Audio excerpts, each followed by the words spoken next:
Yeah, good evening. Yeah, years ago, a mate of mine, named Terry Samson, yeah, owned a club called Bagleys. Anybody remember Bagleys at King's Cross over that way? Um, he was in partners with a guy called Tommy Green. Tommy Green's got a big, he got down. I think he got about 30 years. Tommy Green. I don't want to get into it because his family's involved. It hurts people, yeah. But Tommy Green was involved with Terry Samson. They bought that big warehouse off the British Rail, and Elise still bought. I think he bought it, and Tommy Green put 5 grand, and Terry Samson gave him the 5 grand back because he said he wanted it. He said he couldn't see the value in the club. All of a sudden, the club kicked off. Then it was mad rave. It was absolutely potty, Bagleys, raves, and this, that, and the other. And a few people I know was on the door, yeah. And Terry Samson, uh, he earned an absolute fortune out of Bagleys. But one of the biggest earners he had was the water. Bottles of water were a pound. Cost Terry Samson about 10p a bottle or something stupid like that. But he charged everybody a pound a bottle. And what they done, Terry Samson, at first when Bagleys was open, the toilets had running water, hot water, cold water, and it was sweet, you know. And all of a sudden, Terry Sampson thought, well, look, if I cut the water off in the toilets, they've got to come and buy bottles of water. Because Terry Sampson's a bit of a shrewd businessman. He had the club called Vauxhall's over Vauxhall Bridge. He had the Cross as well. He had quite a few clubs, Terry Sampson. He was multi-millionaire. He lived just around the corner from me. He lived in a place called Avenue Road, right on the corner. And I lived in Mill Hill Road, which is next door. Terry Sampson used to be in Milton years ago. Um, just one of them people that touch a bit of poo and it turns to gold. One of them people, yeah, who's just fantastic money earner. Anyway, he turned all the water off, and then he started earning big bucks. You can imagine 25p or something for a bottle of water, and he sent it for a pound. It's absolutely packed. It's jam packed with people 24/7. Every weekend, packed. Anyway, so one day, this is people that I know told me this. One day that he's come down here, Bindon. He's come down here with his pals. Gone down here for a night out. It's a good night, but it's not been in the scene. But there's all the young birds there. He's loving it, yeah. He goes down in a suit, but ain't a suit thing there, is it? It's t-shirts and vests and jeans, and people are just crazy going mad. All on the E's, all on the love dub, the doves, the double dubs, and all sorts of things, isn't it? The black and reds and black, all sorts of things, yeah.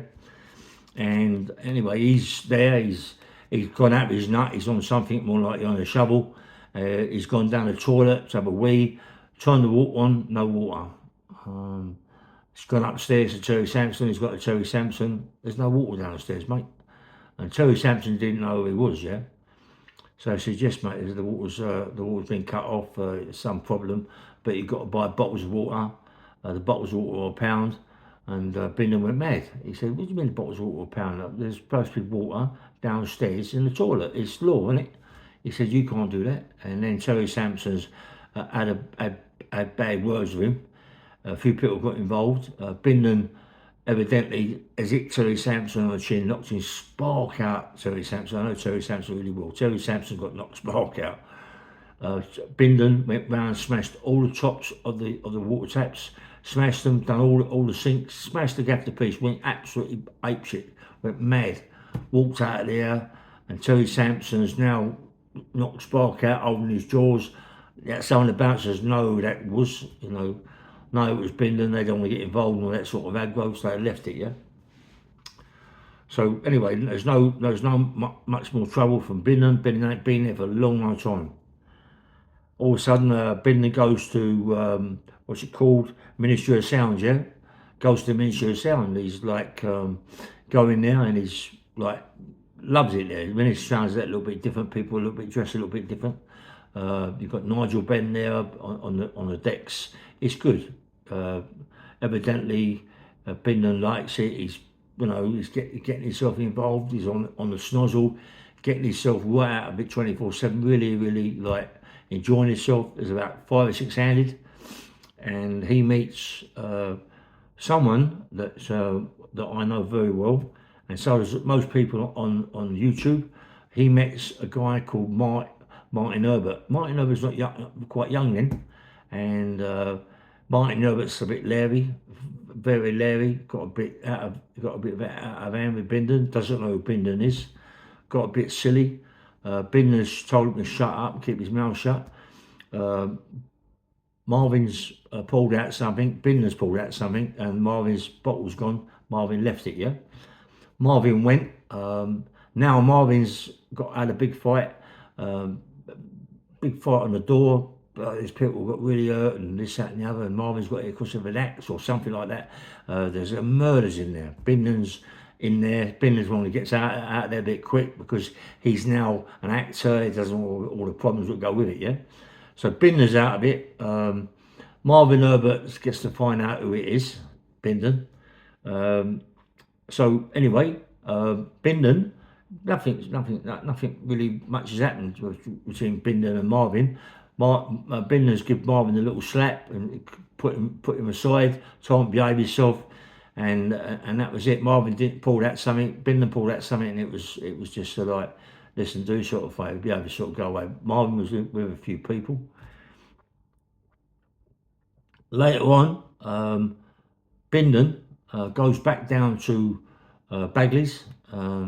I don't think he goes to bat. I think he's at the Cross. So I'm not quite sure. One of them clubs.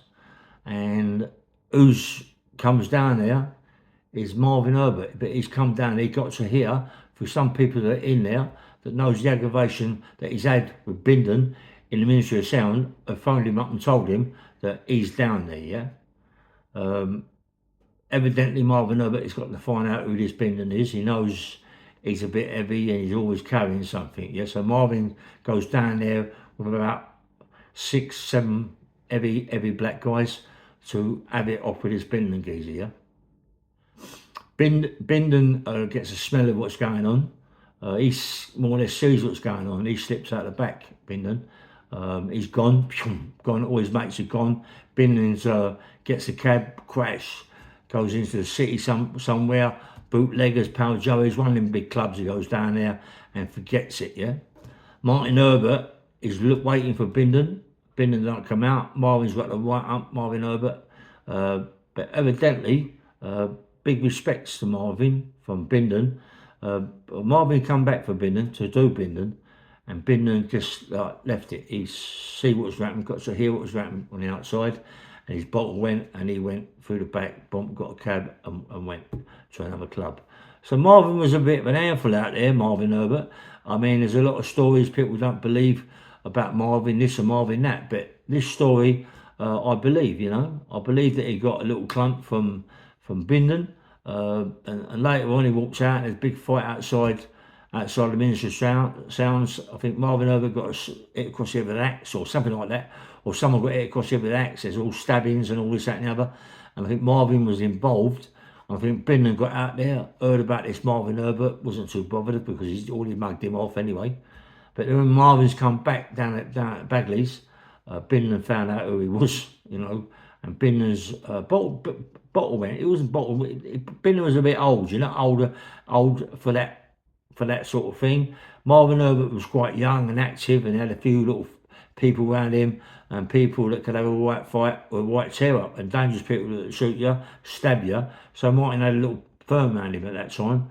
And yeah, it's when you get to hear these sort of things, and Marvin talks and people don't believe him, believe what Marvin talks about, yeah? Because he ain't telling no lies, mate. Marvin is the person that he says he is, yeah? Bang, bang, Ray, all nice one.